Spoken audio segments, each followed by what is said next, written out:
Mahalagang maintindihan ng kababaihan ang kanilang katawan, kung ano ang mga parte ng katawan at ano ang mga functions ng mga ito na may kinalaman sa pagdadalang tao. Halimbawa, ang ovaryo, matris, kwelyo ng matris at mga hormones na estrogen at progesterone. Mula sa pagtungtong nila sa puberty sa edad na 11 hanggang 13, ang mga lalaki ay fertile o kayang mag-produce ng sperm 24/7. Ibig sabihin, kapag sila ay makipagtalik sa isang babae at kapag ang babae ay fertile rin, sila ay magdadalang tao. Ang kababaihan naman ay may kakayahang magdalang tao kapag nadatnan ng menstruation.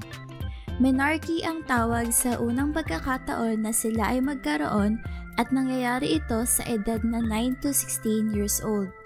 Titigil ang menstruation ng kababaihan pagdating ng menopause at around 48 to 60 years old. Magmula sa unang araw ng menstruation hanggang sa susunod na muling pagkakaroon ay isang cycle.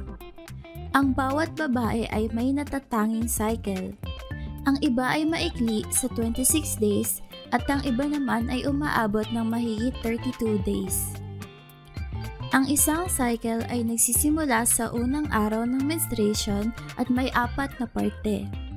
Menstruation o mga araw ng regla, pre-ovulatory o mga araw matapos ang regla na naghihintay sa ovulation o paghinog ng itlog, ovulation o paglabas ng hinog na itlog, at post-ovulatory o matapos ang pangingitlog. Magdadalang tao ang mag-asawa kapag nagtalik sila sa fertile period o malapit sa panahon ng ovulation.